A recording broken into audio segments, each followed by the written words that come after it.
Hi fam, and welcome back to Celebrity Click. If this is your first time tuning in, please remember to like this video, share this video, leave a comment, and most importantly, please don't forget to hit that subscribe button. Also, I hope that you're all doing very fine from wherever you are watching this from. Now guys, Meghan's Harper's cover was such a big win. It was lit and it was such a hit, and that is why it broke the internet.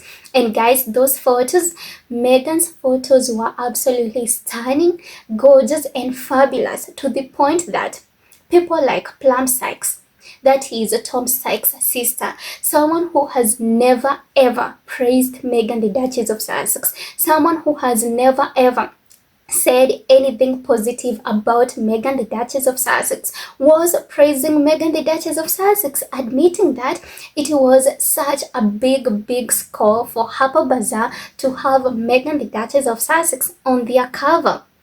And just because of the fact that Tom Sykes was having his fashion writer sister, that is Plum Sykes, praising Meghan the Duchess of Sussex while talking about Meghan's Harper's cover, the Derangers are now spiraling and they are so angry because they be like, how dare you break the number one rule of the Derangers, and that is never ever praise Meghan the Duchess of Sussex and never ever speak any truth concerning the Duchess of Sussex. But guys, I was actually shocked to see Plum Sykes praising Meghan the Duchess of Sussex. So guys, I want you to take a look at Plum Sykes' commentary on Meghan's Harper's cover. Well, Harper's Bazaar is it's the other Vogue in America, really. And it's got a great long history as a very chic magazine. It's a bit smaller than American Vogue in terms of its kind of reach and stuff, but it is a very classy magazine, so it's as classy. So I think first of all, it's interesting that she chose to be on the cover of Bazaar. I wonder if there was a Vogue option. I think most people take Vogue if there is a Vogue option, so maybe there wasn't. I think she might end up on the cover of Vogue at some point after seeing her at that Balenciaga show, Greeting Anna Wintour. I think that's going to be on the cards, because I think for the magazines, she is just such a talking point. Love her, hate her, we're all talking about this shoot. And I do think that this shoot is completely fascinating. And I particularly think this cover image is super fascinating. So when you're talking about what's it like being on one of these shoots, well, there'll be a lot of people, there'll be a lot of hair and makeup, there'll be a lot of photographers' assistants, stylists, wardrobe people ironing. There would be a manicurist, there'd be someone doing the pedicure, there'd be someone doing the eyebrows. Hi, Plum, happy to see you, Patty, as well. And I think it looks like, from the behind-the-scenes stuff, that she looked like she was having quite a nice time. You get pampered. Vogue and Bazaar really do it well. They make that person feel like a superstar for that day. It's like a fairy tale. It's like Cinderella. But what I think is really interesting is that she's wearing Dior on the cover, right, and that she's wearing the bar jacket, BAR, which stems from when Mr. Dior launched his first collection after the war, after there'd been mashing and everything. He launched this jacket called the bar jacket, which was part of the new look, and it had this famously nipped-in waist, soft shoulder, and of course then it had the very wide skirt, which was full of voluminous amounts of fabric, and it was a reaction to the war. And it became this iconic jacket, which they have run through every single collection. The interesting thing about this particular bar jacket is that it was designed by Jonathan Anderson, who's the new designer at Dior. He is the hottest designer in the world right now, apart from Thomas Blasey at Chanel.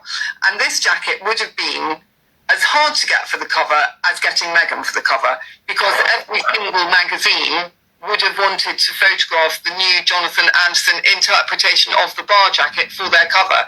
So the jacket is as much of a star as Meghan, and it's just been reworked, it's been reinvented, it's much more modern, it's got this kind of like soft bow and everything, and it's a serious statement about take me seriously, because Dior clothes, they have this seriousness about them, which is sort of in them when you put them on. Like, you can feel it. They're so constructed, they're so couture, they're so expensive, they're like the real deal. It's like Chanel, Dior, Balenciaga, you know, those Paris houses. You mean business. You're kind of trying to intimidate.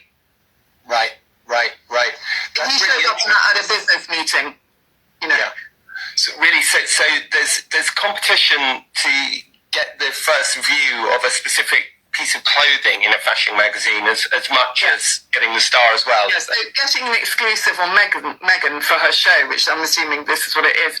They've also got the exclusive first look at that jacket, which only debuted on the runway a few weeks ago in Paris. So they're running it very early because it's actually spring, summer. And it's also that thing of like, we've got it before anyone else. And all the magazines are in competition with each other for getting the clothes as well as the celebrities. So they've got a kind of dual problem. You know, you can't just put someone on the cover in a dressing gown like Marilyn Monroe and think that's going to do it. It's got to be an iconic piece of clothing as well. And I think actually they have achieved it with this. And then what I also think is interesting is that with that quite severe jacket and that quite severe look, she looks like she's got no makeup on. She will have makeup on because otherwise she would look completely washed out. But the look is the no makeup look, which is very fashionable among celebrities right now. It's almost telegraphing, I'm a natural beauty, I haven't done anything, I haven't had a facelift, I haven't whatever, and I'm really showing you me. Who am I? And I think that she looks quite sort of girlish and young in that picture. I mean, I'm not sure if I'd want to be on the cover of Bazaar with absolutely, well, virtually no makeup on, but it's a choice. It's a look, you know. Guys, I told you, she is even praising Meghan's look, saying that Meghan, the Duchess of Sussex, looked young in those pictures. And guys, I completely agree. And she also praises Meghan's jacket. And guys, you heard for yourself. And so, as I told you, the Derangers are spiraling because of this. And here is what they are saying. So why are you doing this? We are supporting your channel and you insult us with this interview. We don't want to hear from anyone who excuses the behavior that has been displayed over the last 7 years. Then another said, you won't be getting very many viewers as popular as you are when you have somebody like her on that wants to come and sing the praises of Meghan that nobody sees. But her, you will see your numbers go down fast. Then another says, I agree 100%. I was almost saying the exact same words. I can't handle this anymore. This woman is gushing way too much over Meghan. And Meghan, the Duchess of Sussex, looked like the queen she is. And that is why even Plum Sykes couldn't help herself. And she just had to admit that Meghan, the Duchess of Sussex, looked very stunning. And not only that, even Vogue would actually consider her because Meghan, the Duchess of Sussex, nailed it in Harper Bazaar cover. So guys, let me know what you think about this in the comment section, and most importantly, please just don't forget to hit that subscribe button. See you in the next one.